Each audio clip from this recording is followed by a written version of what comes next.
மதுரை பாலமேடு ஜல்லிக்கட்டு போட்டிக்கான முன் ஏற்பாடுகள் தீவிரமாக நடைபெற்று வருகிறது.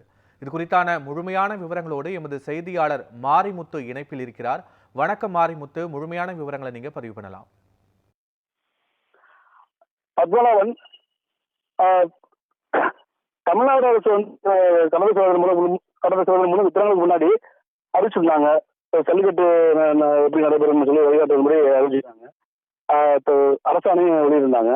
இது தொடர்ந்து பாலமேடு மதுரை மாவட்டம் பாலமேடு ஜல்லிக்கட்டு விழா கமிட்டியிலிருந்து அதுக்கான ஜல்லிக்கட்டுக்கான அழைப்புகள் அச்சிட்டு அதை விநியோகம் பண்ற பணிகளில் ஈடுபட்டிருக்காங்க.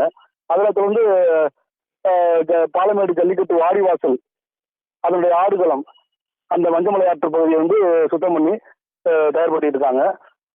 பார்வையாளர் மாடம், வாடிவாசல் உள்ளிட்ட பகுதிகள் வர்ணம் பூசும் பணிகள் தொடங்கியிருக்கு. இதையடுத்து பரிசு பொருட்கள் சேமிக்கும் பணிகளிலும் ஈடுபட்டிருக்காங்க. இந்த வட்டம் முதல் சிறந்த வீரருக்கு முதல் பரிசா காரும், சிறந்த வீரருக்கு இரண்டாம் பரிசு பெறுவருக்கு இருசக்கர வாகனமும்,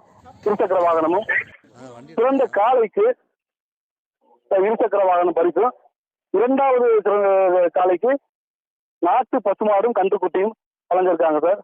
அது அடுத்து பீரோ, கட்டில், எல்இடி டிவி உள்ளிட்ட பல்வேறு பரிசுகளும் தங்க நாணயங்களும் வழங்கியிருக்காங்க சார்.